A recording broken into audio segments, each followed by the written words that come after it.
I'm glad you're enthusiastic, rejoicing over our trivial choices. I don't know if you know, there's a new book out by a man called Daniel Fink. You may know Daniel Fink. Yeah. It's called When, and it suggests that none of us should do anything important after lunch, unless we are night owls. But most of us, I think, fall into the category of, is it large? So what's the next? Anyway, after lunch for most of us is not the time to do serious thinking or make any decisions that are important because for whatever reason we go through a slump. And in fact, we should probably take a quick nap. So it's your choice. William's only here today. He flies back, or we have a 20-minute nap if you like, or we might just wrestle with that post-lunch fatigue that may be overwhelming you and try to keep awake. Shall we make the latter choice? Do we need to have any objective criteria before we make a selection of our options? I think not. William, that was a great morning. Thank you so much. And a lot of people said to me how inspirational it was, how helpful it was, how motivational it was. And I think, I don't know about you folks here, but it was the reduction of apparent complexity to relative simplicity, which struck me about what you do and how you do it. Because I know in your book, Getting to Yes Yourself, which has now arrived and you've been photographing them, I know you make the comment that these are often matters of common sense, profound common sense, but they seem to be matters of sense uncommonly applied, and that's a slightly longer characterization of what you say. I'd like to just stop to ask, because these are, in many respects, common sense ideas, and they are repeated and reinforced in other writings in different ways, using different ideas and nomenclature.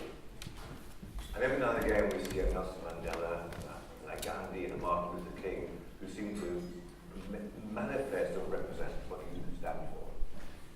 And yet, at the same time, we experience so much what's happening today, which seems to be a regression back into quite primitive fight or flight modes, which you describe.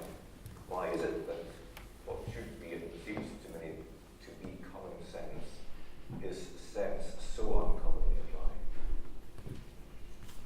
That's a good question. There's always been if I look at the trajectory of my writing, which accompanies my experience, actually, it's like, getting yes was the first, then the most common question I got was, okay, but how does this apply with people who don't want to get to yes? And so that gave birth to getting past no. And then I really also realized that actually no is actually a very important word that sometimes we do injustice to. It's almost as if we have a yes arm and a no arm, and oftentimes children in particular, we call the age at which they learn to say the word no, we call that, at least in America, we call it the terrible twos. And it can drive parents crazy, but it actually, developmental psychologists tell us that that's an extremely important phase in a child's development, because the child's learning to assert its own identity, what they like, what they don't like, what they want, what they don't want. It's the word of power, and but it gets stigmatized sometimes by parents, and then by teachers who don't like to hear the word no, and then by bosses who don't like to hear the word no, and so it's what I've found is we have to rescue the word no, because no is actually, life is in some sense a dance of yes and no. I think it was Pythagoras who once said that the two simplest words in the language are yes and no, and therefore they are the most difficult. And so I think, there's a simplicity there, as you were saying, and there's a common sense there. And then after the positive no, getting to yes with yourself was always looking for what's the barrier that makes it difficult for us to get to yes. And in some sense, getting to yes with yourself is a kind of a prequel. It's not a sequel. It's a prequel because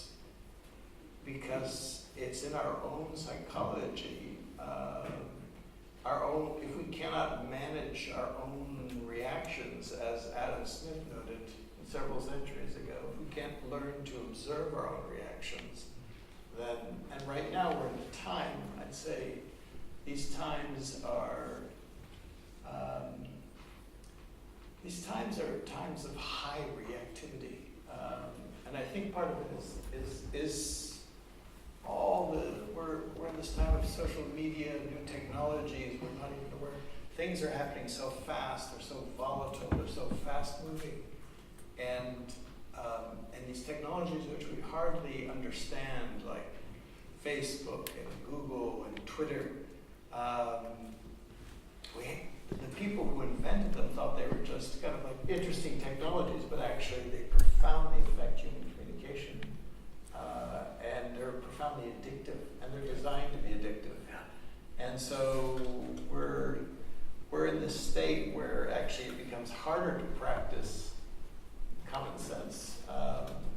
But I do believe that if we can understand those obstacles, and I think there's enough people, somehow the internet gives you the sense that the world is all going to hell in a handbasket.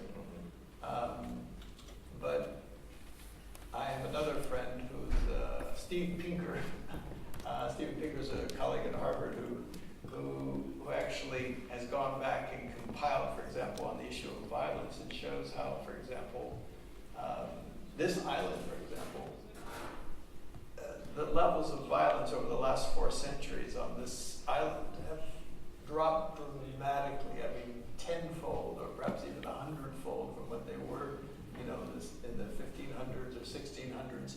And actually, the trends even in the world today, there are fewer wars than there were. Fewer people are dying in wars. There are fewer people dying per capita in wars, but you would never know that because the media. What's interesting about that is that Pinker's book is Enlightenment Now, I think, is the new The new one, yeah. And it's been quite critically reviewed by a number of people who said this is just pie in the sky naivety. Sure. He hasn't even used the statistics properly. He's obviously got a particular role in mind, building on his previous book and so forth. But even that reaction is interesting, isn't it, to comment on? Now, talking with him, it's interesting how people, because the perception of reality is different. But the truth is, I mean, we're in a complex times. We're in difficult times, but we're also in times where more people have been lifted out of poverty than at any previous time in human history, and more people are living well, and we forget that, and why.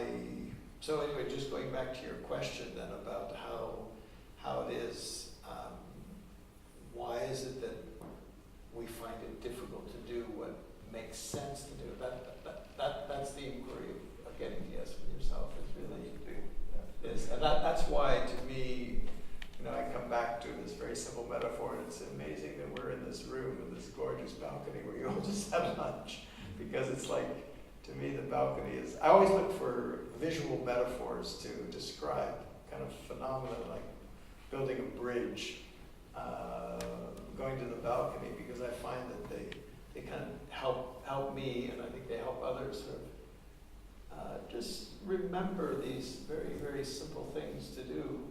As someone mentioned, even taking a minute of silence in the middle of a busy day, or a few times, it just, scientists are learning, physiologists are learning, it just calms down our nervous system, because our nervous systems are being continually stimulated at a level that was not true in Edinburgh of the time of the Enlightenment, when people were, they didn't have these phones going off all the time. Let me explore that, because I was struck by your slide with hypo and optimum in the middle. What occurs to me is that the modern era, as you said, places us in this almost constant experience of hyperstimulation. And I think if you indirectly, if not directly, refer, that takes us back to the primitive circumstances of fight or flight, the amygdala, cortisol, adrenaline, and we are then in that mode of fighting the wild animal, which is what that was designed to do, but now in social circumstances. And that then leads me to ask you about neuroscience and an understanding of neuroscience and implicit bias, confirmation bias, all that, which even since you must have written Getting to Yes yourself, seems to have exploded still further in the literature at least. I mean, how do you view the current state of science around the brain and its implications both for your work and more generally for the Getting to Yes with ourselves and others' perspectives? Well, I think it can be very helpful. For example, I have a colleague at MIT who's actually developed very simple apps. Like there's an app now, or they're developing ways in which, for example, you can get yourself feedback about in a conversation, measuring how much you're talking and how much you're listening. And you get, just like you have Fitbits, so that kind of tell you how much exercise you get. But and you'd be surprised, you'd get shocked, wow, I was talking 80% of the time, and the other person was only talking 20% of the time. So I think there are ways in which they can do that, but there's also really interesting neuroscience around showing people images, for example, of people who are like co-ethnics being humiliated in some way, and it actually changes your brain. It changes your brain, which is why, like in the United States, when there's an image of an African American being killed by a policeman, it creates collective rage. It changes people's brains, and I think one of the things we need to learn too, and I think this is another new effect of the internet, is that there's so much news coming of traumatic events happening in different parts of the world that stimulate us, and we have, in each of us, we have individual traumas that we haven't healed, and we have collective traumas, and those get activated all the time, and we're having to learn to deal with that. And I think there's so many new fields to develop, but one of them is around the healing of collective trauma. Wherever I go, like North Korea, for example, is a good example of, in the United States, there's an amnesia about the Korean War. I mean, we remember World War II, we remember Vietnam, but we don't remember the Korean War. I don't know how much, actually, Great Britain participated in the Korean War too, and I don't know how much that war is remembered, but if you go back and look at that war, because right now this image we have of North Korea is like, it's kind of a crazy country, it's run by crazy leaders, and it's all bizarre, and what do they have against us? And that's the kind of thing. But if you go back and you read the history of that war, and you realize that 2.5 million people died on this little peninsula. 2.5 million people, like 20% of the population. That in fact, in northern Korea, the northern part of Korea, there were more bombs dropped than during the entire Pacific Theater during World War II. So much so that the American Air Force general who was in charge of it, whose name was Curtis LeMay, said they'd run out of targets. They were just like making the rubble bounce. So when you have that trauma, which for them is yesterday, and they keep it's alive for them, it induces a kind of rigid kind of behavior, and it's like this fear. And for example, when you read, as I've been reading a lot to try and understand the North Korean mindset, what's their demand? What's the main demand of North Korea right now? They say is, if the United States will drop its hostile policy. And then I ask Americans, what do you think hostile policy means? And they don't quite get it. What do you mean we have a hostile policy? If they would just get rid of their weapons, we leave them at peace. And even very intelligent people, but I once asked a North Korean, what does hostile policy mean? It means getting rid of the feeling of being on the brink of constant annihilation, because that's the experience that was experienced 70 years ago or 65 years ago. And given what you described as the proximity of soul to thousands of artillery positions, those people in South Korea must also live in a constant fear, at least, of implicit anxiety. That's it. And concern. That's it. I want to come back to Korea in a while, but just raising the topic you've raised about collective memory and collective pain.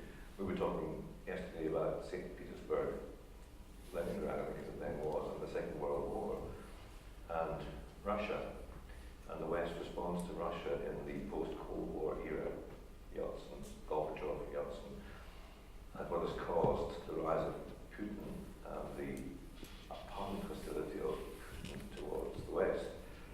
But we began to unpick that a bit, didn't we? Because as with North Korea, we reflected on the million-plus lives which were lost just outside Leningrad in the winter of 42, 43, 44. And you've had experience working with Russians over many years. Would you reflect for us a little bit on West's relationship with Russia, and in particular the current relationship between your own country and President Putin, and how that has got to where it now is, which seems to be a resumption of that enmity, where perhaps we don't understand each other's language, as you mentioned this morning, and reflect back on history and our understanding or lack of it, perhaps, in that context. Yeah, it's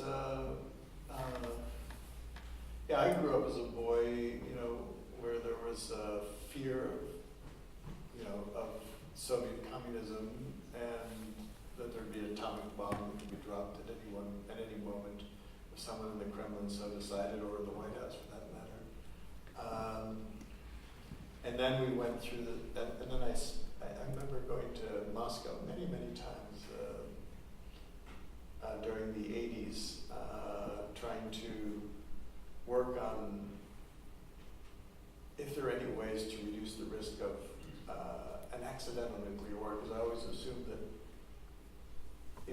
people wouldn't agree on anything, but the one thing they could agree upon was they don't want a war by accident. A deliberate war, that was fine, but a war by accident. So I figured that was a point of common ground to begin with. And I went to what was then Leningrad, and Putin, in fact, is from, that's where he's from. And so you just understand that his psychology is formed by that, and the collective psychology of being invaded. And then I think it was Benjamin Disraeli who once said, the most important thing in life, next to knowing when to seize an opportunity, is knowing when to forego an opportunity. And I think the United States and the West missed that chance. After the fall of the Soviet Union,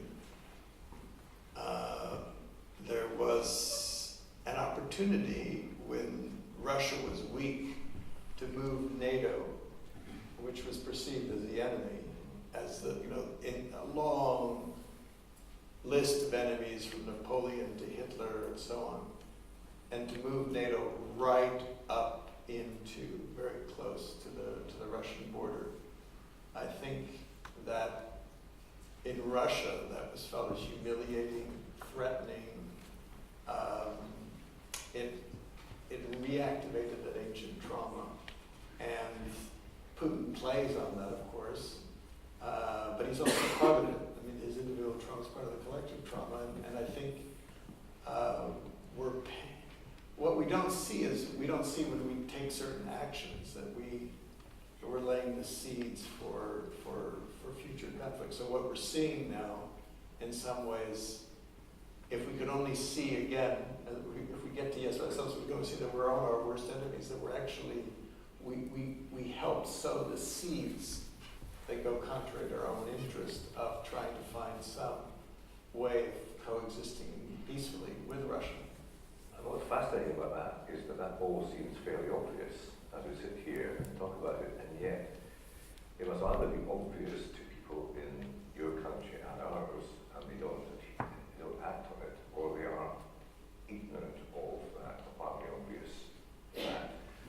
In your experience dealing with diplomats and others, you mentioned the rather superficial approach to North Korea, where we just give up the nuclear weapons and all will be fine.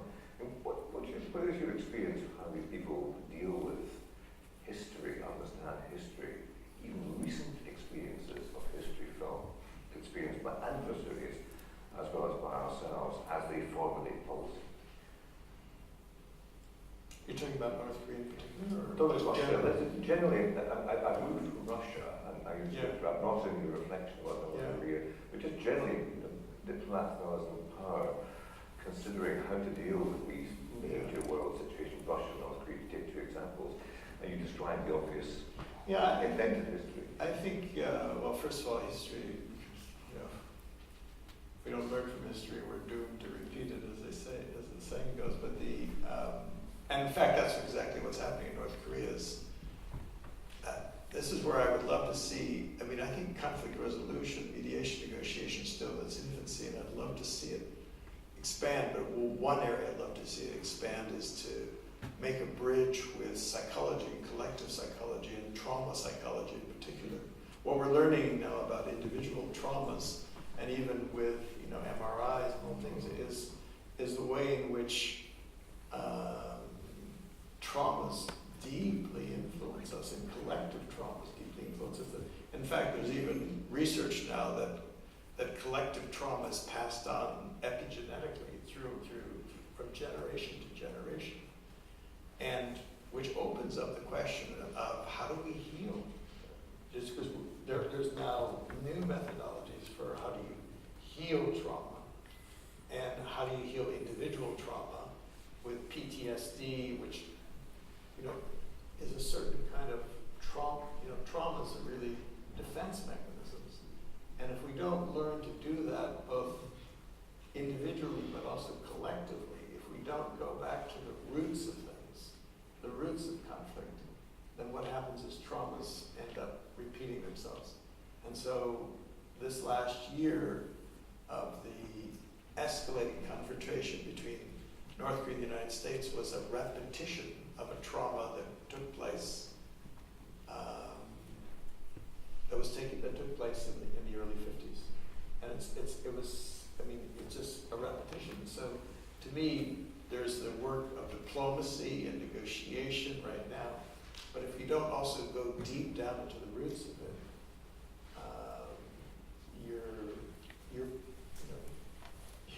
you may be constructing a little bit of a bridge. You're dealing with the symptoms, but not dealing with the root conditions. And I think the same is true between the West and Russia. There's so much. It's a traumatic relationship, and Russia, historically, has experienced these invasions from the West as well as from the East. There are no natural barriers there, and so it's easy. I've been one of the places I've gone in the last few years is to Ukraine. The whole question with Crimea, what's happening in Western Ukraine, but is to understand that the complexity of that whole situation. But I think we need a new field of collective trauma healing that has to accompany the field of conflict resolution. It's fascinating. We were as a family in Moscow last year, and our dear old lady guide told us that, as I understand it, Ukraine means, perhaps literally, certainly metaphorically, on the border or borderland. Yeah. It is almost a buffer land for them. So incursion or perceived incursion to Ukraine is an existential threat. It is. To Russians. It is. And I think, again, there was a question of overreach, which was, there was this notion that, okay, we'll incorporate Ukraine into Europe, but that was seen as profoundly threatening to. So your point earlier was about opportunity foregone, as well as opportunity taken. Yeah. What you're hinting at is that the West, with a bit of wisdom, might actually have foregone opportunities to extend influence. That's it. Taking this from the collective trauma and collective healing to the individual, I was fascinated to hear from you about your research into two individuals, Donald Trump and Chairman President Kim of North Korea, and your quest to find out more about who they really are, what they really need, what their deep concerns and fears might be.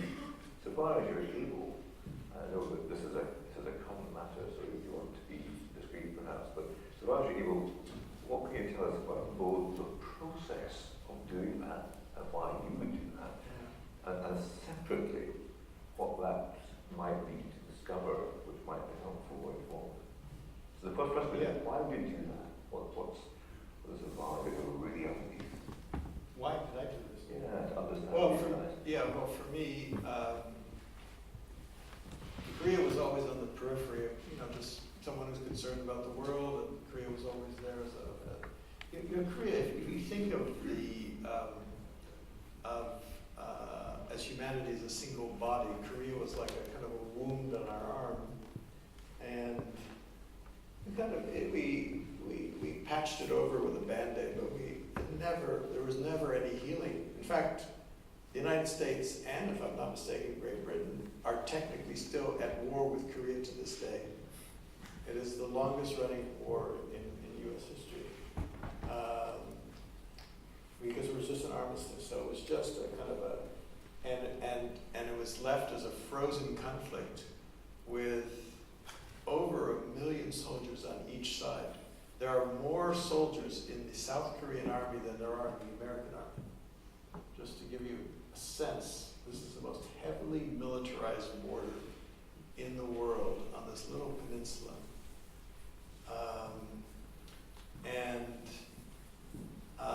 And I wasn't, I was working in other areas around the world, and then suddenly I realized, I read something that Korea was developing nuclear ballistic missiles such that this was maybe back last February or March, that it was going to reach what's called strategic breakout, which means the ability to target the American homeland with a nuclear missile.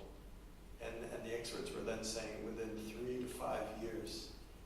And I thought, that's going to happen probably during the administration of President Donald Trump, who had already tweeted, "This will not happen."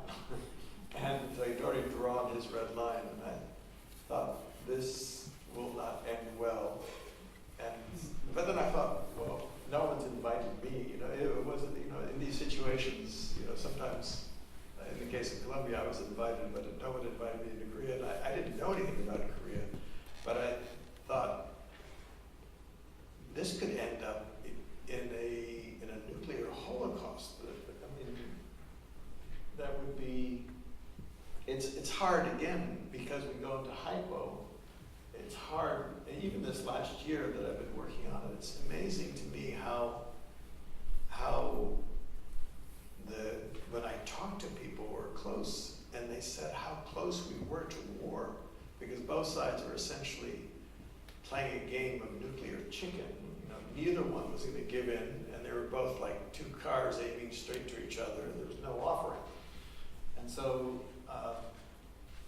but it was amazing to me just how numb, I would say, we were, because it's inconceivable. How could there be? It hadn't happened in so long. Maybe people remember World War II, could remember, but it hadn't happened so long. It was inconceivable, but it was extremely close. I remember being really struck by talking to an American who'd been the chief negotiator with North Korea in the 90s, who had arrived at what was called the Agreed Framework under President Clinton, who had 20 years of working in Korea. And when I asked him, "Bob, what do you think the chances of war are?" he said to me, "William, what are the chances of peace?" He said, you tell me how we don't go to war. You give me one credible peace scenario here where you have both sides locked into this thing." And it was shocking. But it was interesting that it was, because when people might disagree whether it was I remember, 5%, some people said it's 50%, some people 70% chances of war. It was like extremely high, so unacceptably high, because the consequences are, the estimates I saw were, 5 million dead, 6 million dead, nuclear weapons going off, radiation spreading around the planet, who knows, China and the United States could come into conflict because they're both trying to occupy North Korea and seize the weapons. It was kind of an unthinkable thing. It would have been, if it happened, and it still could happen, it would be by far and away the biggest event that happened in the world since the end of World War II. And yet, it's like reality is this way, but it's kind of like, it was hard, and then people go on with their normal lives. And I was wondering, I said, so who's doing something about this? I mean, if you were the world and you were saying, okay, there's a 50% chance of a nuclear cataclysm, how many people are waking up every single morning thinking, this is my job, to try and interrupt this violence?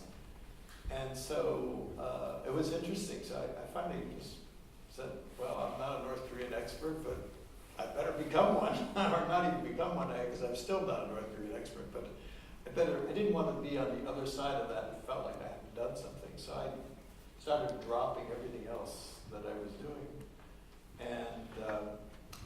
But the first thing I did was just following what I was talking about this morning, was I wrote out those 2 victory speeches. Those victory speeches were written back last April. And I just began from the end.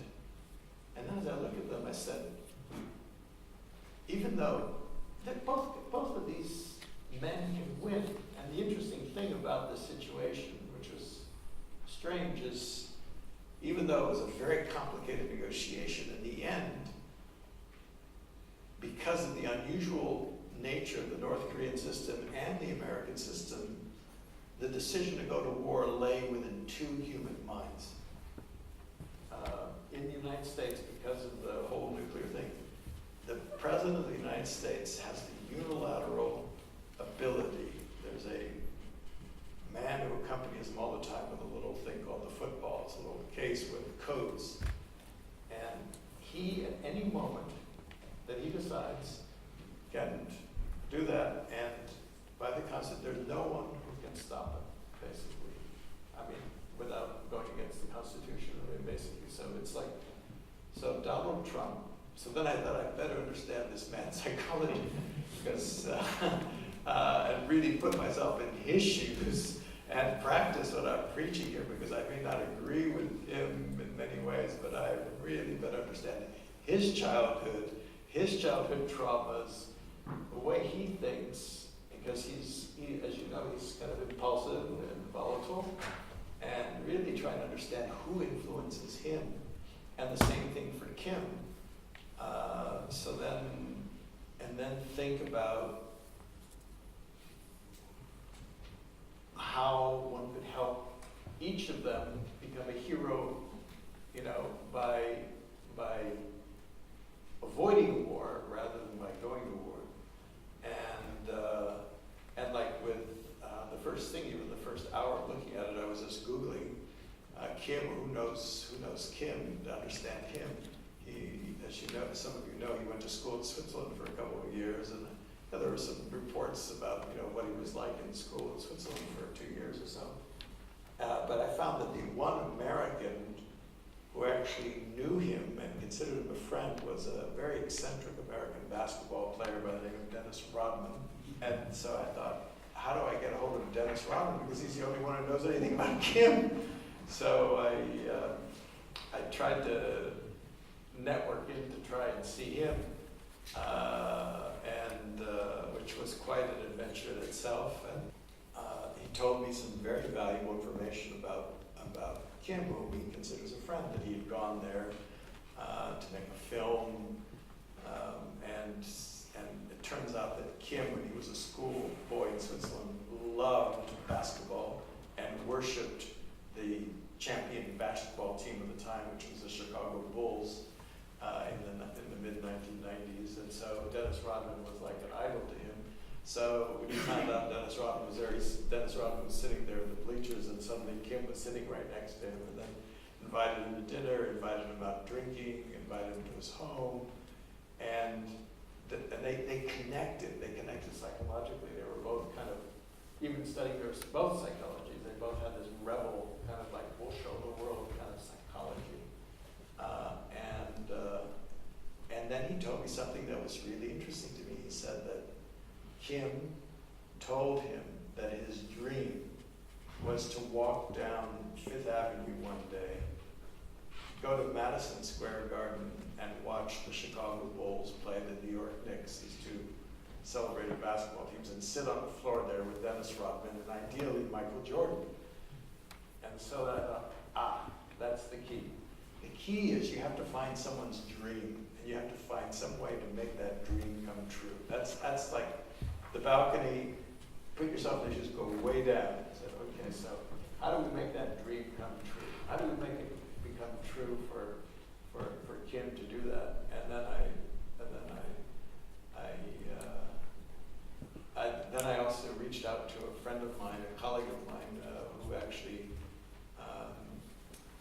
who I was working very closely with in Northern Ireland. I know who'd been going to, in Colombia, but also works in Northern Ireland and been the chief negotiator for the British government in Northern Ireland, Jonathan Powell, who'd been chief of staff to Tony Blair for 14 years. And he was going to North Korea together with a former British Labour MEP by Glenn Ford.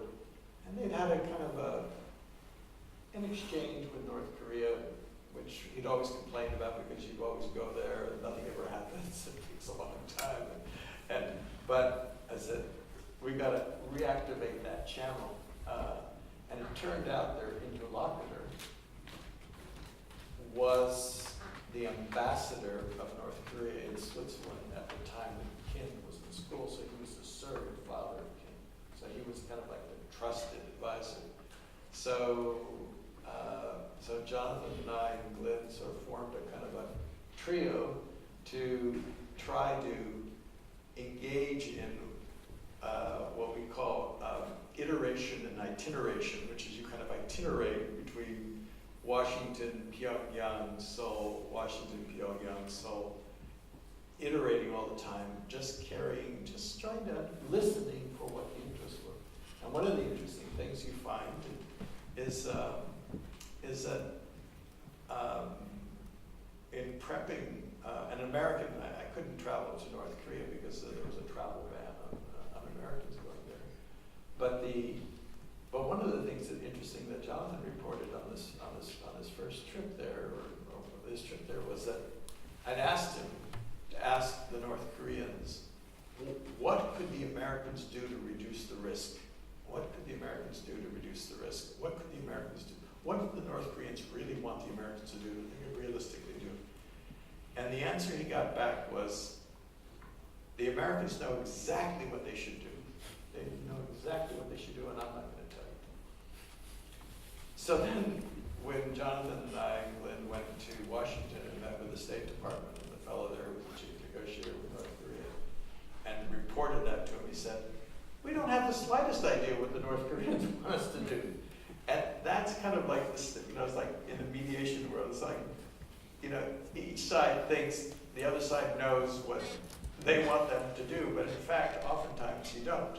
And there wasn't even that elementary form of communication going on. So we began kind of a set of experiments to carry messages back and forth, try to help the process of communication. We weren't necessarily invited, but we and to do that to the White House, to the high levels of the South Korean government and the North Korean government, just to and one of the things we began to do is carry those pictures that I just showed you, because we found that gave a visual image of the victory speech, if that's what we want, and that's we formed a team. We tried to use kind of very creative thinking, like understanding Donald Trump. He happens to see. He was described. He happens to see his presidency like a reality TV show.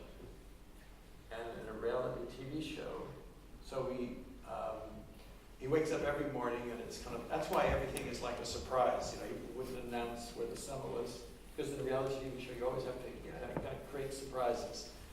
And so we went and we consulted the reality TV producer who had been his producer on The Apprentice, and asked him questions like, if this was a reality TV show, how would this end well? You know, what could you use? And one thing he said to us, like, these are the kinds of things you would never get if you were just kind of doing standard kind of like mediation, but just to be open to talking to Dennis Rodman, to talking to a reality TV producer. He said, the one argument that you don't want in a reality TV show is you've got to say, this is getting boring. You know, if the conflict goes on too long, this is getting boring. That's the argument you make. This is boring. And you've got to change, you've got to switch it up somehow. And we had, anyway, it's been quite an amazing adventure. What do the two players whose fingers are the buttons have in common, William, that you might be able to draw? Well, that's another thing, is we consulted psychologists too, to try and understand again trauma, how each one had been traumatized in their childhood and how that influenced their behavior, as well as the collective trauma, obviously, between the two countries. But one of the things was, and the interesting thing about Dennis Rodman when I met with him was, he not only, from that first visit when he visited Pyongyang, he told Kim Jong-un, he said, I'm going to come back here and I'm going to bring some basketball players and we're going to have a basketball game here for you on your birthday. And by golly, if 6 months later he didn't show up with some of his fellow basketball players and played a game and sang happy birthday to Kim Jong-un. Kim Jong-un then said to him, you are my best friend. No one has ever carried out a promise to me like you just carried out a promise to me. We are now friends for life. And so, it gives you kind of insights. And it turned out that Dennis Rodman was also on The Celebrity Apprentice, which was Donald Trump's TV show. So, in this, and that's very odd moment, there was one person who connected these two individuals, who was the world regarded as a very eccentric individual, but there was a common psychological thread between the three of them. The three of them were rebels who liked to show the world, liked to surprise the world. And one thing about Kim and Donald Trump is they were both younger sons who inherited the family business in their late 20s, or in Kim's case, even in his mid-20s, inherited the family business because in North Korea, it's really a family business. And they were the younger sons who were not expected to, people said, who are they? They had to prove themselves. So there's a kind of a common psychological link. So one of the things we were looking at is how do these two meet? And because one of the other things we did was we just tried to, we brought in some design thinkers. I know you had some design thinking at the Academy conference, so we brought in some design thinkers to kind of help us to be creative. So one of the things they said is in design thinking you do rapid prototyping. So we said, okay, let's do a rapid prototype of what a team would look like if you were to constitute a team that was going to wake up every morning and think about how do we interrupt this violence. And just kind of simulate this team, almost like an exercise, like you do an exercise in the negotiation. But we said, let's run this exercise for 2 weeks. And we just set a date, an arbitrary date. This was back in September. We picked a date in October. We said, a month from now, just as an experiment, we'll rent a house, which we rented on Airbnb. We'll take over the house, and we'll see who wants to drop their schedule and join us, 12 people, to focus on North Korea, just to kind of simulate what it would be like to learn about North Korea. And you didn't need to know anything about North Korea at the beginning. but it was just to serve as a kind of, with beginner's mind, to tap into a network of expertise and see what we could, to listen, synthesize ideas. And so we had this house, and we had flip charts everywhere, and whiteboards, and we had a team, Trump, that was focused on understanding his psychology, and a team, Kim. And we did things like we took all of President Trump's tweets back to the 90s about North Korea. We just laid them out across the wall just to see what the patterns were, to understand the psychological patterns. Things I don't think anyone was doing, but the amazing thing was we had an international lawyer, we had someone who had done brand consulting, we had someone who'd been in special forces, we had a couple of mediators. It was just whoever was willing. You know, we didn't pay them anything. We said, we'll pay all your expenses, but just be part of this experiment, whoever showed up. And the amazing thing was we then called experts, real experts who really knew North Korea very well. We were, we checked our egos at the door. Our motto was humble audacity. Had to be very, very humble. We know nothing, but very audacious to think that we might actually try and tackle problems that exist. And we heard like from 3 or 4 experts when we were just doing this experiment for 2 weeks. We heard them. We called it a SWAT team for peace, and like 3 or 4 times from real experts. I mean, people who had worked in the State Department of Diplomacy or were professors at West Point of North Korea. They said to us, "We're glad someone's doing something," and that shocked us. That a group of absolute rookies they would say to us, "We're glad someone's doing something," because who's doing something? And this, to me, underlines the enormous opportunity out there for all of us as mediators to just, you don't have to wait to be invited. You see a situation, jump in, with humility, of course, and listening, but we need entrepreneurial, just like show up, just show up and start listening, and it's amazing what can happen. So after 2 weeks, we realized that we heard enough that no one's doing anything. We decided, okay, we're going to continue the experiment for 2 more months, and then we extended it for 4 more months, and we're still doing it to this day. But we have a group of like 10 people who just work full time, get up every morning, and we think, how do we map this out? How do we map out all the players? How do we understand Trump's psychology, Kim's psychology? And we try to network so that we measure ourselves in terms of how much access we can get, how much credibility we can bring, and how much trust we can build. So it's like ACT, access, credibility, and trust. And we have a laser focus. We're not trying to solve the whole problem. We're trying to, this is something we learned from a colleague of mine who works with gangs, which is our only aim, the only one aim is interrupt the possibility of war. That's it. It's not make peace, it's not whatever. It's just whatever needs to be done that can interrupt and buy time, that can bring cooling off. And what's amazing is with this team that did it over, and the only way it works is the team acts as a kind of intelligent switchboard for what I call the third side, which is there's this latent desire and willingness in the larger community to try and stop something, but it's not mobilized, and you have to activate it. It's almost like it's like the immune system in our body. The third side is the social immune system. It's the will of the whole, but it's not activated, and you need to activate that response. And what I want to do is just to come in at that point. You feel like these chairs, by the way, they're interesting, aren't they? Yeah. You just sit back, you can get lost in the middle of them. That's true.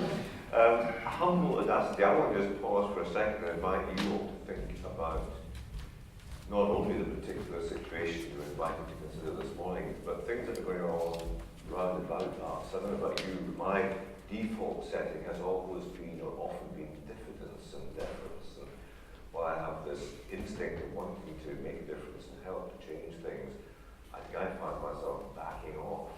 And what I'm learning listening to you is that with humility, you can bring, I suppose, the audacity of hope, of which Mahatma Gandhi spoke all those years ago. I want you to think just for a moment about situations in which you find yourselves, whether it be family, community, or indeed business, where you could be humble but also audacious. And I think also separately, it's worth thinking about the preparation of which William is speaking. So before going into whatever it is, here's something that's critically important in his career. Listen to the enormous amount of dedicated preparation, the effort to network, act. The C stood for ACT. Credibility. To find links which are credible. What can you be doing? I think here even the lawyers, even of the lawyers, with corporate disputes, to what extent are you really thinking about getting on a wall all the bits of information you have about the other parties, about their needs and wants? If you're in the healthcare service with lots of complex things happening, to what extent are you really thinking about the others and making the network decisions and being audacious? We've got Richard Foggo in here who spoke eloquently to our conference about the new GP contract. It seems to me, Richard, that what William was telling us about is significantly what you were doing in the work for that new contract. But we've all got opportunities to begin to do this, and as you say, it's what the world needs now more than anything else. And it's at every level. It doesn't, I mean, that's career, but family, just the ability to start to act, and also you don't have to act alone, to kind of mobilize a little team, and the team is in service of the larger network. That's what we found, is that we didn't know a lot, but we found individuals, former retired diplomats, people in the military, whatever, who were all concerned, but they didn't know what to do. They didn't, they were, and you link them so that you allow a kind of collective intelligence to emerge, and you staff them. You serve as the staff, really, the humble staff for people who are much more knowledgeable than you about that particular situation. And you try to focus it in, and we have like one guiding question, which was a question that I learned from Roger Fisher so many years ago, which was, I always found a useful question for any conflict, was who can do what tomorrow morning to reduce the chances of conflict? Can I go right into a different context? I want to then move on to the Scottish and UK situation. But go right back to you, because what's coming through here to me is something that our colleague Bruce Edward referred to last week as sacrificial service. You give up a lot to do what you do, and you go out of your way to do things which are exceptional. What really matters to you, to ask you the very question you asked us to ask of ourselves? Yeah. Well, that's, I like to say, or I like to think of it as, my training is in anthropology, which is trying to understand human beings and this human tribe of ours. And, my profession is a mediator or writer, but my passion is peace, really. And that's what drives me is this, and it actually,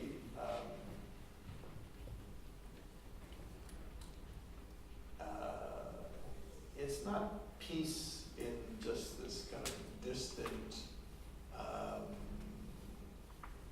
kind of almost impossible dream. That's there too, but it's like peace right now, right here. Peace is in the process.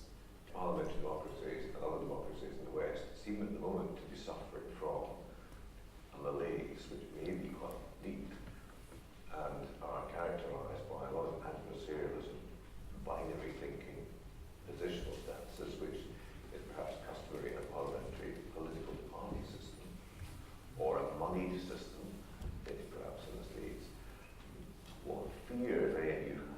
about the future of democracy, given the alienation and isolation that so many members of these communities seem to be experiencing?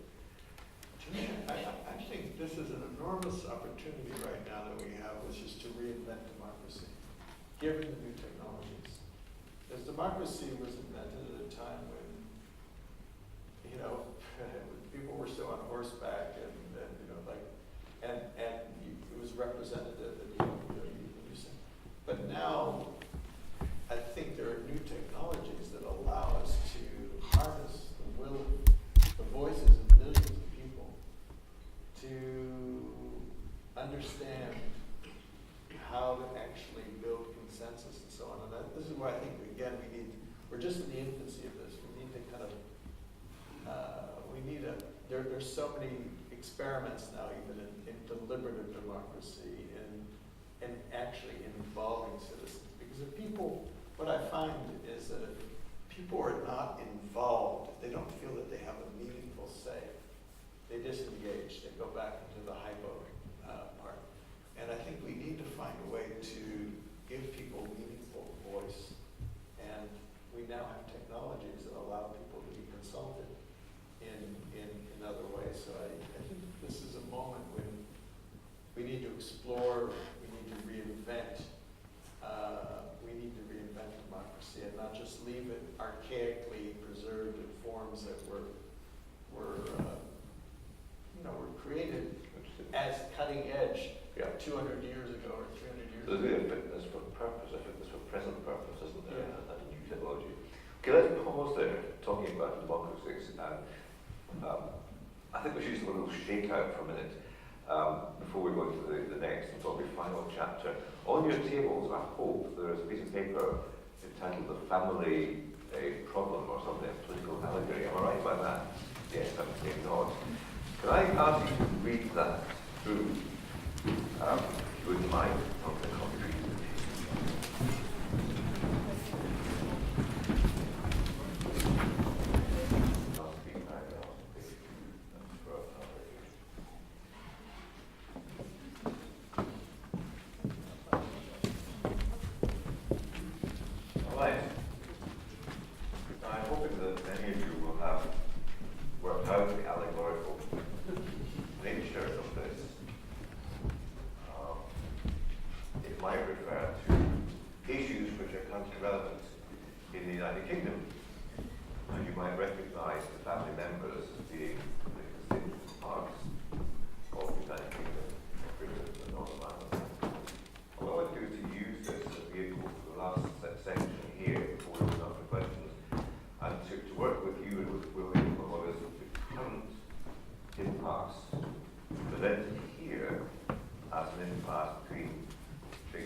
The appearance to what we describe as headstrong brother or big sister seeming to want to take back some of the control that she had previously given to headstrong brother, and that she's now saying that she would consult with him about some decisions, but that she has to take decisions for them all. But he, as headstrong brother, looking for a relationship of equals because he's grown up a bit over the last 2 years, would prefer him to work consensually. And what that means is the contest here between big sister who's prepared to consult, but ultimately wishes to determine, and headstrong brother who wishes to operate consensually, in other words, to reach decisions on a consensual basis.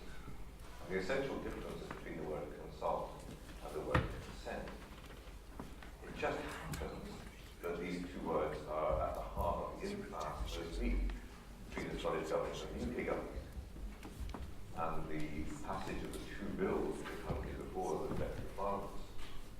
The Scottish Parliament is likely, we are told, almost certainly, I think, to say exactly, pass its European Union Continuity Bill, which stands in sharp relief against the EU withdrawal bill, which is working its way through the House of Commons, or the Lords,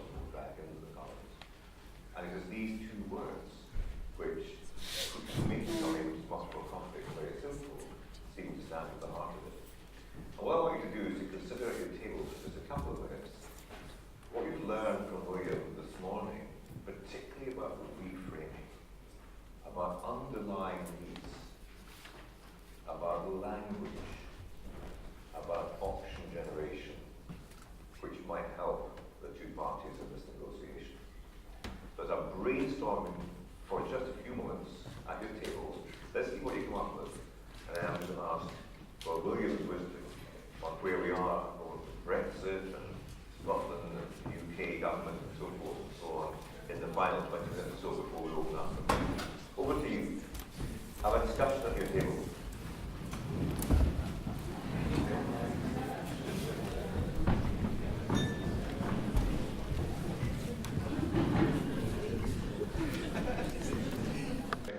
I don't even understand this. I haven't had time to read the papers. The paper is here. I don't know what he meant by connecting with the UK Scotland thing and so forth. I understand all of that. It really is an exercise to get us thinking and perhaps to draw some comparisons with what's happening or not happening in the real world. But for those of you who are able to make some progress with it, and you're invited to do more, of course, on a date in June if you'd like to take part in a longer session. For those of you who made some progress with this, lessons from this morning and William's teaching that give us pointers for helping Big Sister and somewhat headstrong Big Brother to begin to sort out the difficulties they have, particularly around decision making and whether or not she can tell him what to do or whether or not he gets to participate in a more active way. What thoughts did you have? Very good. Yeah. Funny that, Paul. So that's one possibility. Bring in the key. What else? Bridge for Big Sister. A bridge for Big Sister. What would that bridge look like? Who would provide it and what would be required? Well, that is the problem. Let's work with that. What would be the first step? What could be done tomorrow by somebody to begin to build or rebuild the bridge? I think if the brother could actually rather than present himself as an initial conflict. Can you speak up more? I can't hear you.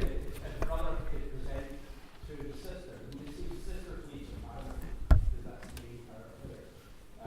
The sister needs, I'm sorry? The sister's needs are paramount at present. But the consideration of the sister's needs are paramount. Right. And that, I think the sister seems to have a lack of stability. And the insight, if the brother can actually help to present a method of creating greater stability in that may be something that So what they could- can play on. What could a brother say to Big Sister that would help Big Sister's need for stability, which might build some confidence? That's very interesting. Okay, what else? Thank you. Big Sister needs to get yes with herself.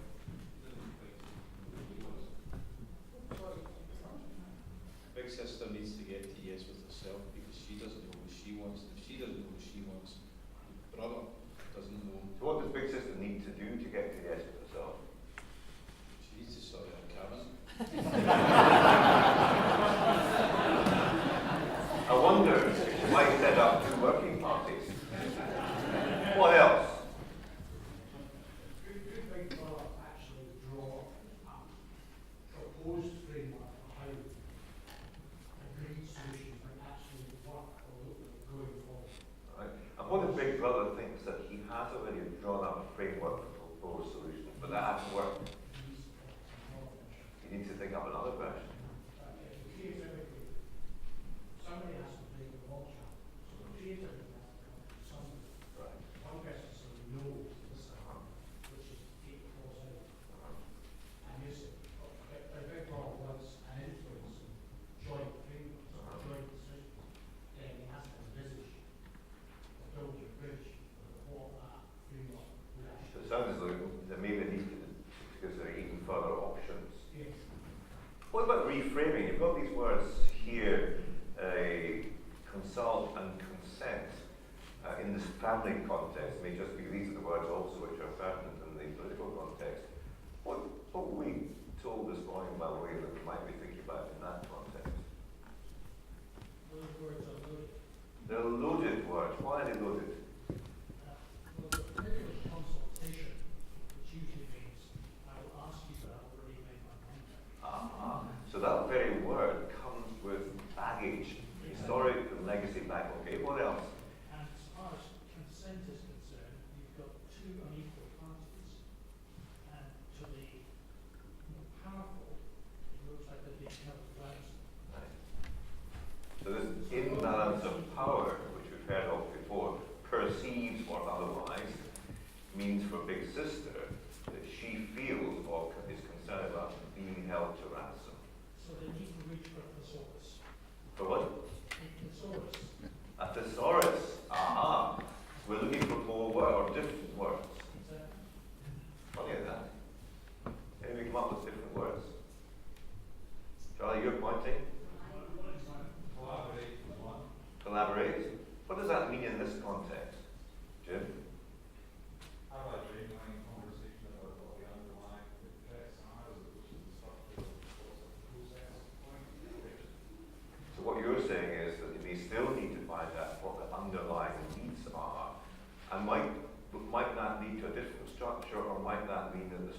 itself as less important? What are your thoughts? Tended towards the latter. Isn't that interesting? Because sometimes by imposing a fabric, a structure, we tend to find ourselves literally boxed in, don't we? Interesting. Okay. I think the words are actually behind you. Committed to respectful dialogue. You look at these words there. Yeah. Yeah. But I also think there is an issue about the weak twin who is, not for all intents and purposes, holding big sister for us. Or at least parts of the big twin, you might, the wee twin, you might think. Weak twin. Yeah. Absolutely. Interesting, isn't it? Yes. So the apparently smaller, possibly less powerful, perceptibly, twin is in fact apparently holding a disproportionate amount of power in all of this, separate to but influencing the big sister head-strong brother relationship. Yeah. Isn't that fascinating? Sounds like it could be played out in real life. One more thought. Jimmy. I wonder if there's a challenge for, it's very picking up on the point about getting the yes, but big sister getting the yes of itself, but is that the difficulty in the situation of going to respectful balcony and seeing a big picture? It just seems to a lot in the situation we find themselves in. The question would be to what extent either parties or those advising them have been able to get up on the balcony.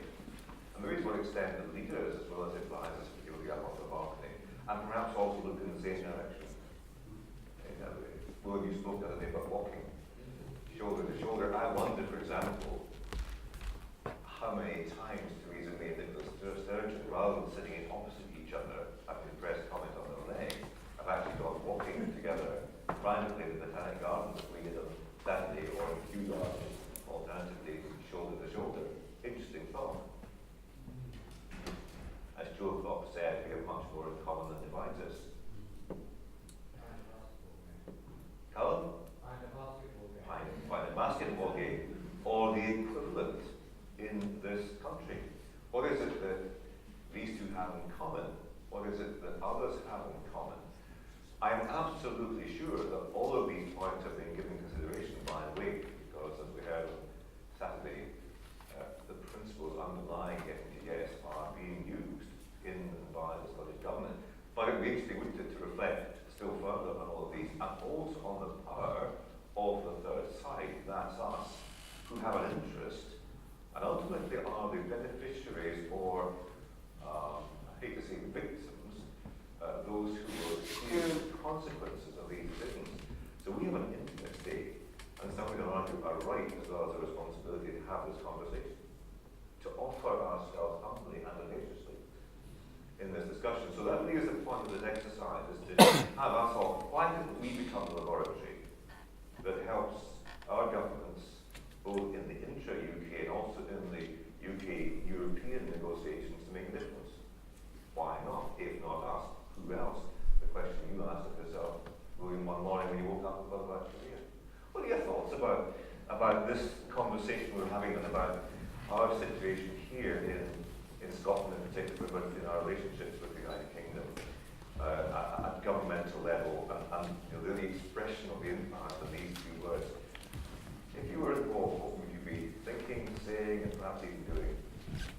I like these suggestions. I mean, to me, first of all, I go to the balcony and really look at the big picture, because there's this neighborhood community association, right? So there's a larger, I think one of the key abilities we need to cultivate in negotiations, like with a camera lens, is the ability to zoom out and then zoom in. Zoom out, zoom in.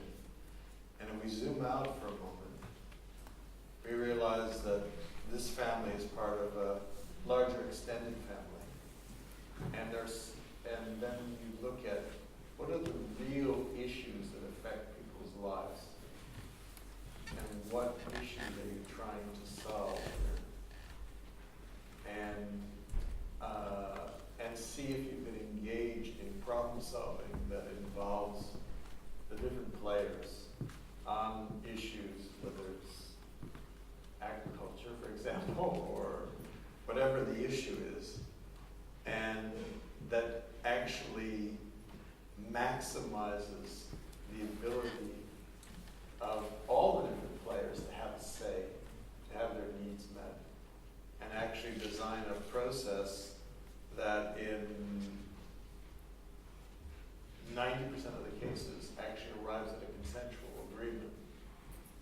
And then you just have like 10% where you couldn't, and then you could even design ways in which, agreed ways to resolve those 10%, which might be, so that it's never a unilateral imposition which appears to the younger headstrong brother as a kind of profoundly unfair imposition that disturbs the agreed upon relationship of inclusion. So the question is, how do we maximize inclusion? And that's fascinating because, in fact, in reality, we heard from one of the leading Scottish government officials last Thursday at our conference that through applying your thinking, principal negotiation, interest-based approaches, a very significant number of issues have in fact been agreed and resolved. And the agreement to disagree, or the recognition of disagreement, is actually still a respectful one, about which, around which a lot of hard work has been done. So it is in fact the 10% already. And what we're talking about here is what to do with that very difficult 10%, what the procedures or processes might be. And you've, of course, got the experience of getting to yes in something which was, I was going to say equally, but much, much more significant in many respects, and that's Colombia. So you've got to yes, albeit, as you say, then the constituencies had to wrestle with the consequences of the referendum. What were the significant turning points, tipping points, or key moments that enabled you to help the President and, of course, others to get to that? Well, I think the first tipping point was in the very beginning, actually. It's like the seeds. We began, I think as I described somewhere, we began with a victory speech.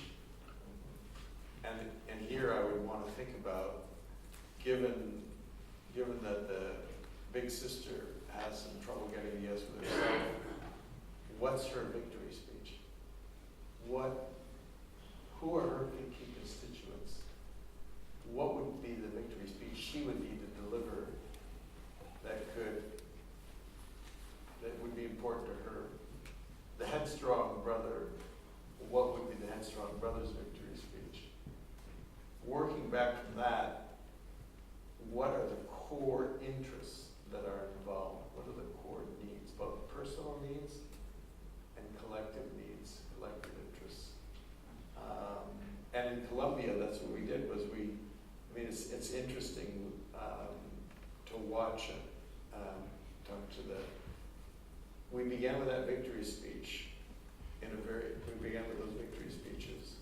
We then decoded, for example, for the other side, which was the FARC, the guerrilla, what were the 4 or 5 core interests that they needed? They could not be surrendered. They couldn't just say, okay, guys, 50 years of war, it's all over, it's all a mistake. There was issues of social justice. They needed something there. There was actually common ground there around agricultural reform. They needed to be able to, the essential deal was put down your guns and exchange bullets for ballots. How do we encourage you? How do we bring you back into the political system? So there was that around political voice. There was personal security, which was extremely important given previous episodes of death squads. And anyway, there was like 3 or 4 of those things. On the basis of that, we came up with a formula for an agreed upon agenda that was only like 4 or 5 pages long. And then they spent 4 or 5 years actually fleshing out that formula, and that became the agreement. So it was like a little seed that became a tree. And I think where you end up has a lot to do with where you begin. So beginning from that point, which was an interest-based approach. And I think another thing was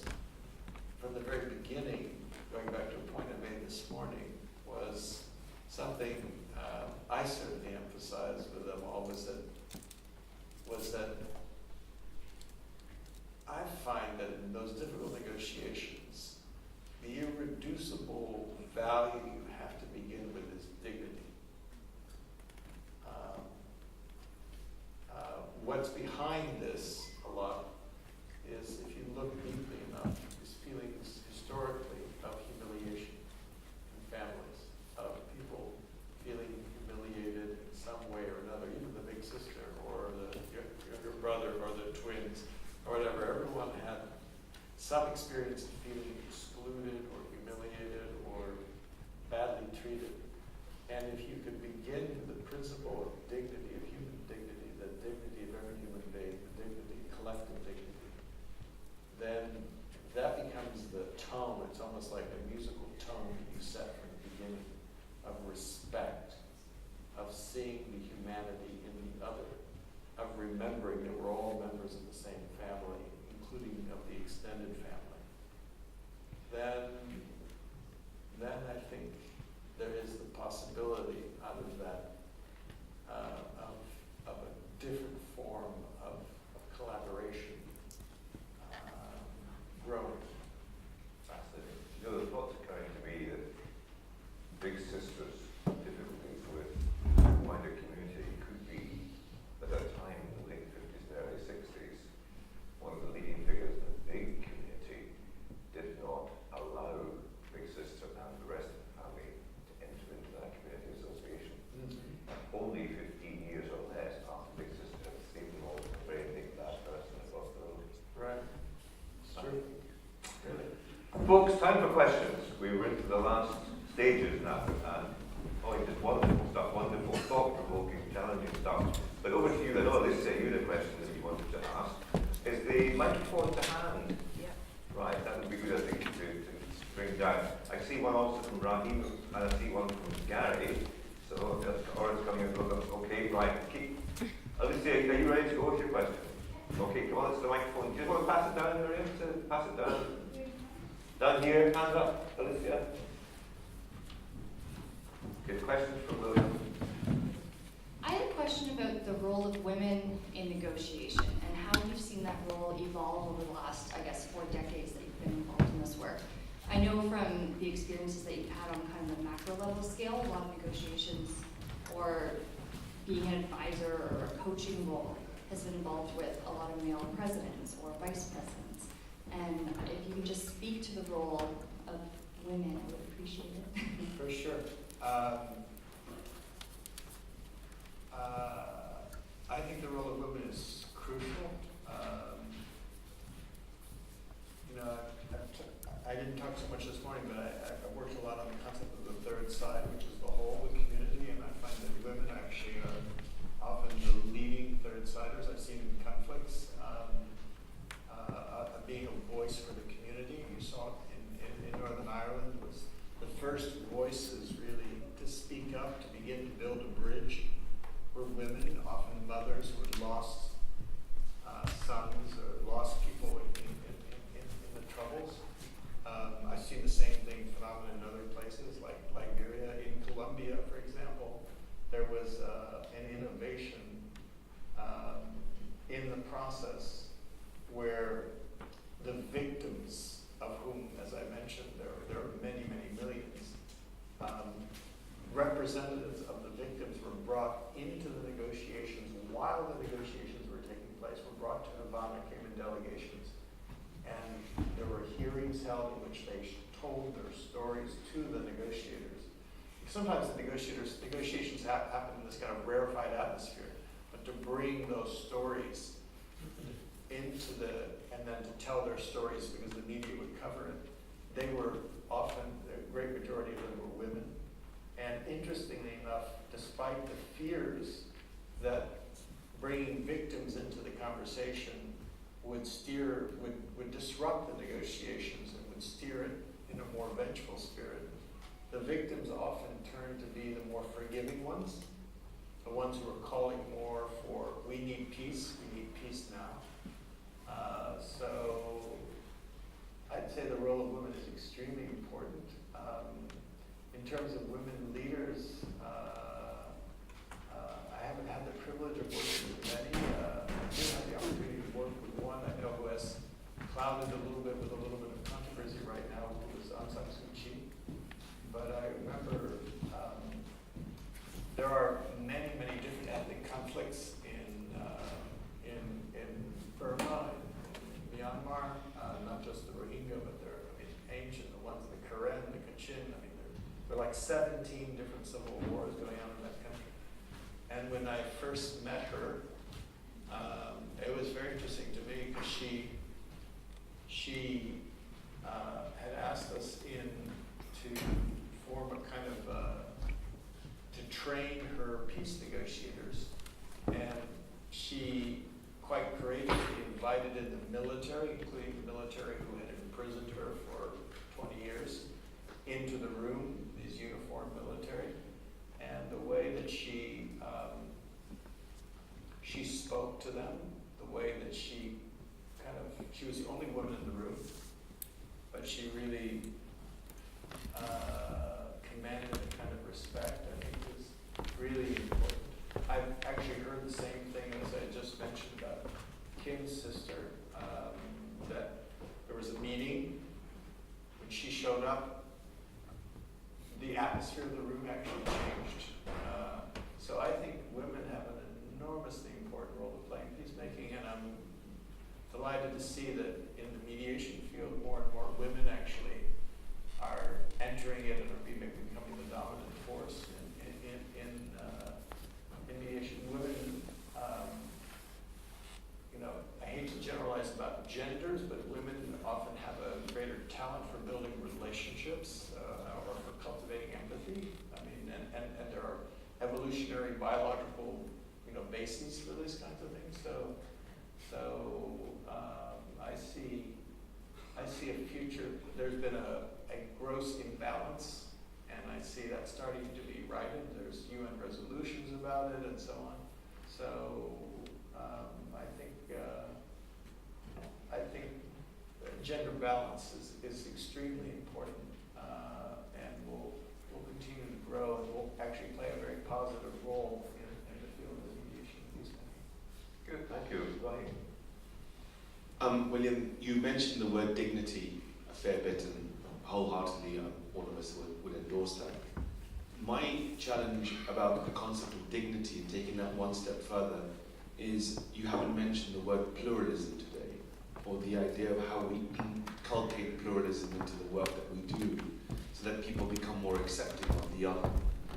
And there's a lot of work going on with the Canadian government about the concept of pluralism. What's your view on how we bring pluralism into these kinds of conflicts? And how do we step away from theses like the clash of civilizations that is talked about? Because that immediately starts off with the idea that we're all different, and therefore there could be dignity, but it goes up to a certain point only. And so how can we then take this into our communities and our conflicts that we're all working on, and use the idea of pluralism to enhance and embrace difference, which may then help us resolve and negotiate better? Yeah, I think pluralism is hugely important, obviously, in this world today. We're this one global village, as it were. I mean, it's so small in some ways. The world is shrinking, and we're living in an era that I think, as an anthropologist, future anthropologists say 1,000 years hence, if we're lucky enough to survive as a species, we'll look back and say, this was the age of the human family reunion. In other words, the first time in hundreds of thousands of years that all the different tribes on the planet, all the different groups on the planet, language groups of which there could be 15 or 16,000 different language groups on this planet, we are all for the very first time in touch with each other. We know about each other, we're in touch with each other. And it's like a big family reunion, and like many family reunions, it is not all peace and light. Like family reunions, there's a lot of injustice and inequity and feelings and resentments and so on. And this is where pluralism, I think, really comes into being, which is how do we learn to live with each other, respecting our differences, respecting the dignity of each person individually, respecting the dignity of collectivities as well. And that's, to me, it's the great challenge of today, and of how we do that. And done. And I mean, the thing is, I used to have a friend who was an economist, but also a peace economist. His name was Kenneth Molding, and he used to like to say, what exists is possible. You know, like for example, you know, we say, well, how could it be? But you know, if you look around, you go like walk through London or you walk through New York City, you hear 100 languages, you hear 200 languages, and people are, you know, finding ways. People who are fighting, there are groups that are fighting in other parts of the world. They're there. So there are examples of that in the world today, even on very large scales, that where it works. And then we have experiments that we need to learn from. I spent some years growing up in Switzerland, and I know there are a few people from Switzerland here, but it's like Switzerland is just an amazing example where it's not a perfect country by any means, but here was a country that historically is hugely pluralistic at a time when Europe, when there were wars between the cities and the countryside. You know, Switzerland's about half city, half country. They managed to find their way through it. Then there were the wars of religion between Catholics and Protestants. Switzerland's about half Catholic, half Protestant. They managed to figure out their way. Then there were the wars of nationalism. In Switzerland it's French, and it's Italian, and it's German, and it's Romansh, and they managed to find their way. So there are examples, there are laboratories that we need to learn from, existing laboratories, because this is the great challenge is in this human global family reunion.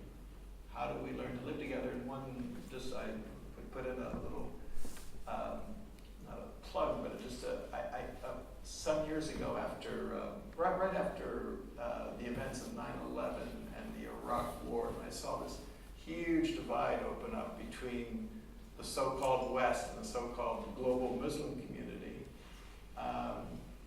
I was trying to think of what could be done, and I saw that politically, whenever there was, that people regarded religion as regressive and so on.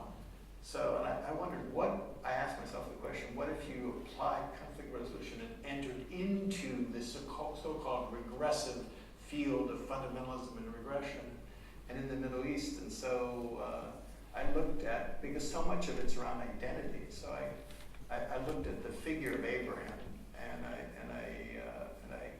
since, as John mentioned, I'm an aficionado of walking, I came up with a kind of a crazy out-of-the-box idea of what if you had a walk that retraced the journey of Abraham, who is kind of the symbol, respected by all the different religions in that area, for his insight that everyone is connected, that everyone is family. Not only does he represent the idea that everyone's descended from this one figure, but his basic message to his children is that that all is one, basically. And what he's known for in that entire region, the quality he's most known for is hospitality, kindness towards strangers, towards perfect strangers. His tent, no one knows whether he existed, but mythically his tent was open in all four directions to receive strangers. And so, and that was an idea, was to create a kind of like a Santiago de Compostela in the Middle East, to connect all of that, to actually value pluralism and unity at the same time. And over the last 10 or 15 years now, there are several thousand kilometers that have been mapped out. There are thousands of people who have begun to walk this path, even in the midst of, you'd think in the, times in the Middle East, but lots of people from different countries, young people, old people, and interestingly, the majority of walkers are women. And so we need experiments like that kind of remind us that no matter what divides us, what unites us is far greater. Could you pass the microphone to Guy Coots, and Laura will ask you for your question now. Thank you for a great day and for sharing with us the idea of going from the end to the beginning by using the victory speeches. Can you about the difference between the imaginary victory speeches used in the negotiation and the actual victory speeches used, actually spoken. Do they use the same terms, and what is the differences that you can share with us? Yeah, if I understand the question right, I try to, the idea is to, you imagine those victory speeches, and then the victory speeches aren't frozen, they're just, you adapt them, because the whole idea of the victory speech is you write the victory speech, and then you think about all the criticisms that can be made of the victory speech, all the criticisms, and then you can see if you can improve it, so it becomes like what we call a single negotiating text. It becomes like into something that actually can frame conversation so that they become as close to this actual speech that someone would give as anyone. In fact, when I write these victory speeches, I try to actually use the words of the actual person. So, for example, in writing Donald Trump's victory speech, I take his tweets and try to actually, so that it becomes his words, put yourself in his shoes, the kinds of things that he needs to say, and then use that to educate people that, okay, this is what he needs to be able to say to his key core constituency, so that ultimately they become one and the same. So a victory speech. Excuse me?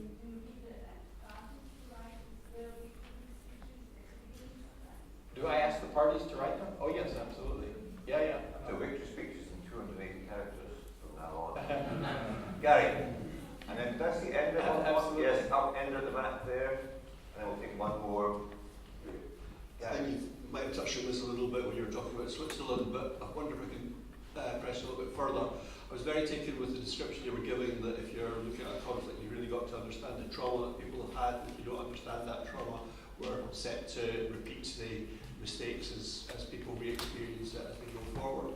I'm just wondering if anybody's done any work, or if you've got any thoughts about some of the major conflicts that we've seen, where there appears to me now to be reconciliation and a positive way forward. So if you're looking at places like Japan or Germany after the Second World War, or if you look at even in America after the Civil War, that we are not repeating the conflicts. There is a more settled solution there. I'm just wondering if there are lessons from what happened post those conflicts for when we're looking at what we have to put in place in the future conflicts. Yeah, I think we need a whole field around that, just a real study of these kind of giant processes of reconciliation.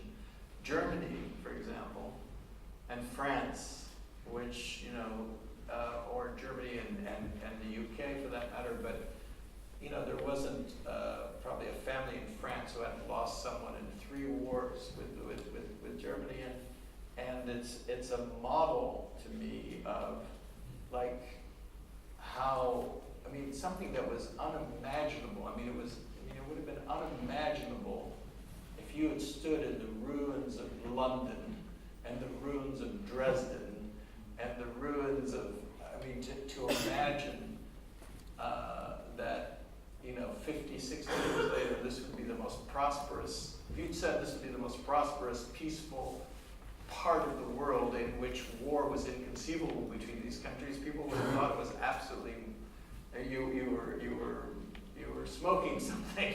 They would have thought it was an impossible dream, and yet it happened. And it happened through the hard work of reconciliation. Informal, formal, bringing together people and so on. And that, for example, stands there. Then if you look at the example of Japan did not fully go through that process of apology, of reparation, of only partially. And the result is that, for example, Korea, still there's profound antipathy in Korea, in China, towards Japan, because the wound is still not healed. So it's, even though there's peace between those countries, there's still there's still a lot of room to be made. In the United States, for example, the Civil War, there were, President Lincoln spoke, it's interesting,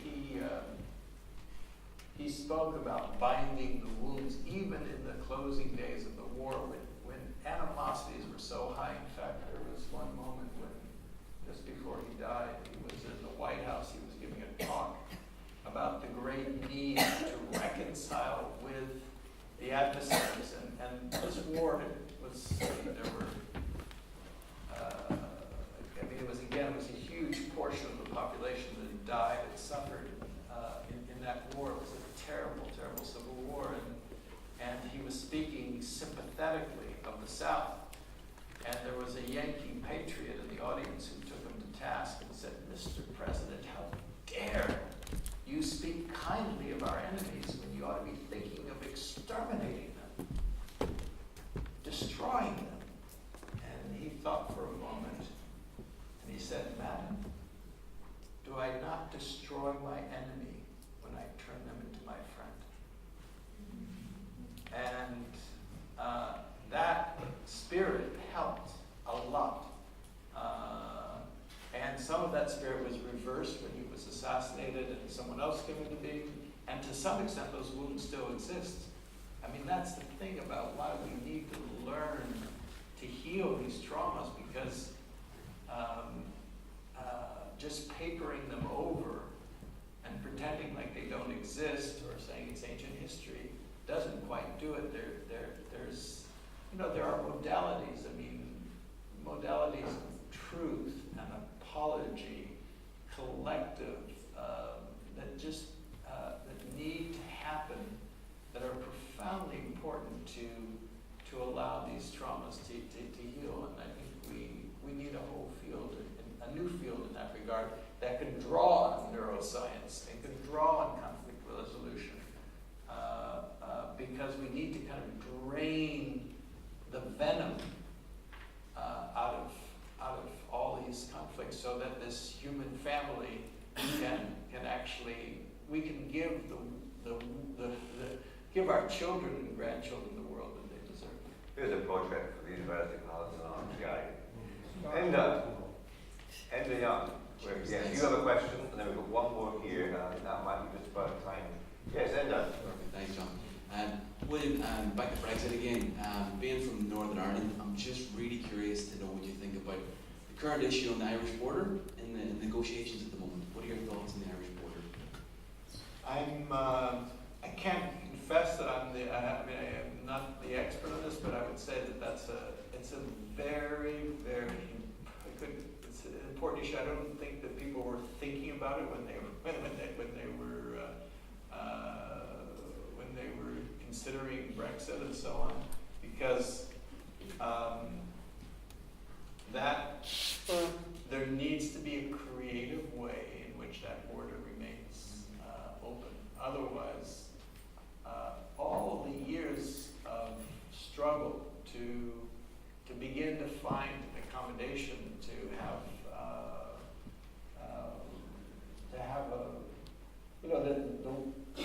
someone once said, the war may be over in Northern Ireland, but the conflict isn't. It's still, the tensions are still there, and it's delicate. It's extremely delicate. People don't sometimes realize how fragile it actually is. And so it's enormously important to pay attention to that border, to keep it open, to pay attention to that conflict, because I've witnessed situations where people thought conflicts were over, and then they come back, because it's in a very delicate moment. And so I would say it's enormously important. I know it's important to Scotland, because Scotland has this historical, strong relationship, of course, with Northern Ireland, and I think every bit of creativity involving not just the big sister, not just the twin, but also the headstrong brother, and also the extended family. There needs to be a consensual, maybe mediated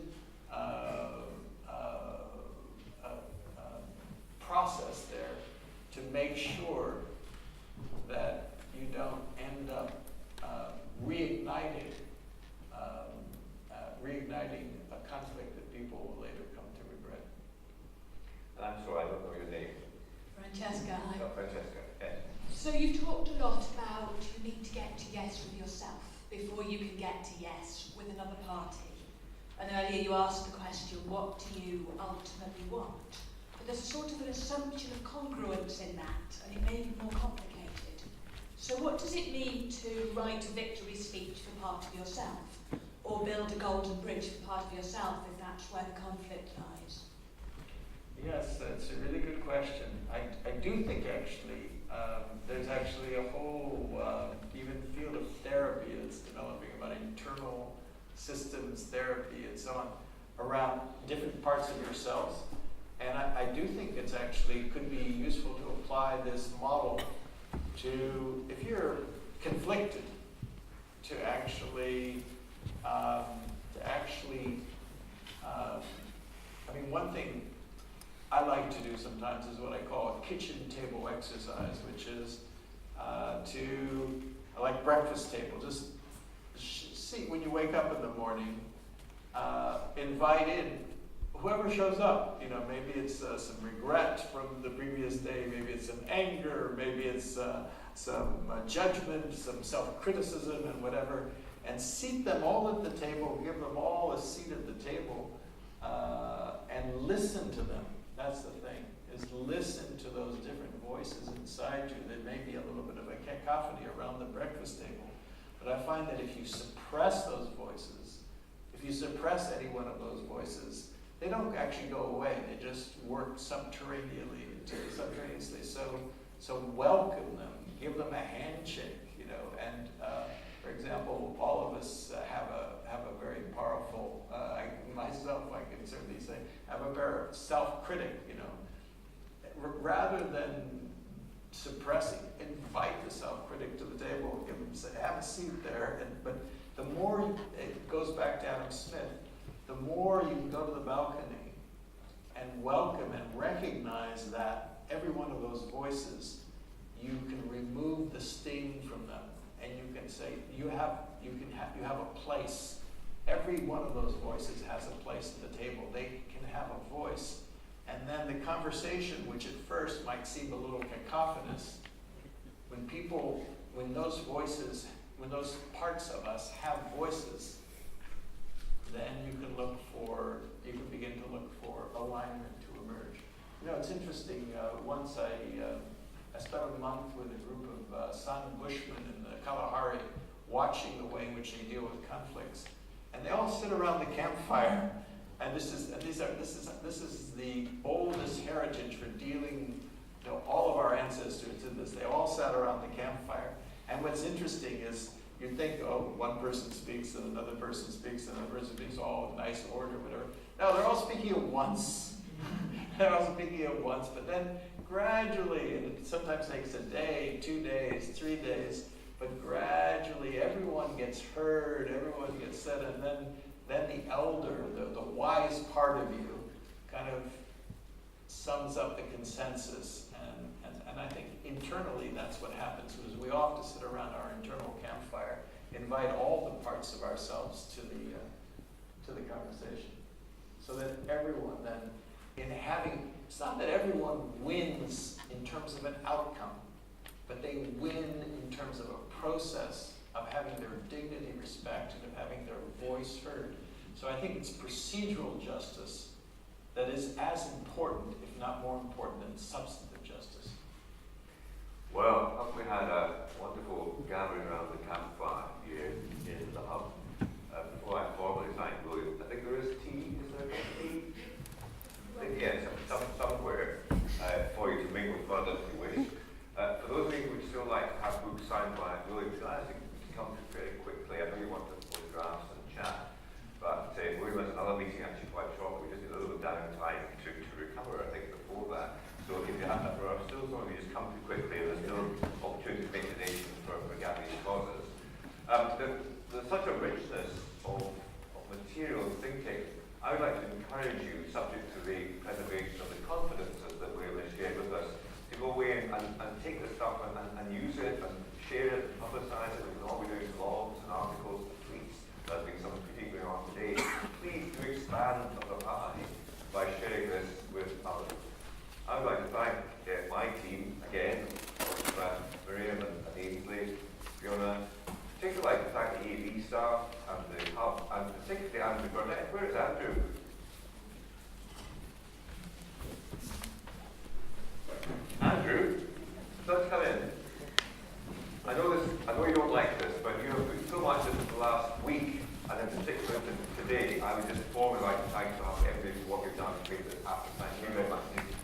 Annette. Thank you, Annette.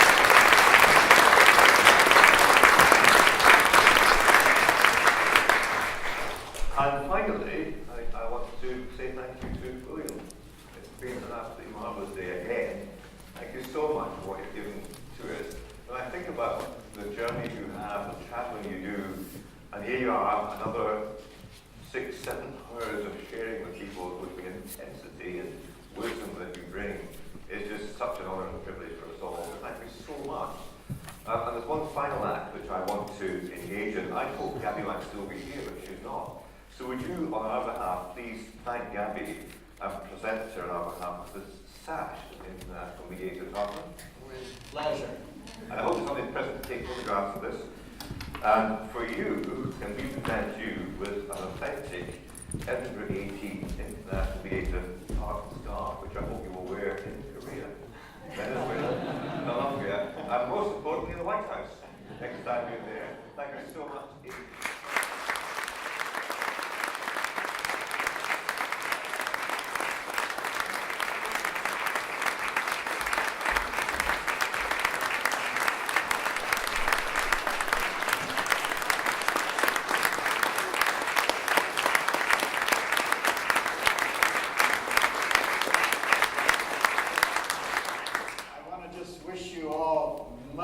Much success in getting to yes with yourselves and with others. So please, that's what we most need. And please inspire all the people that you inspire. I know many of you are teachers, and just keep this wave going. And that's the way the world can learn to live in the way that our children and grandchildren deserve. Thank you. And I hope you will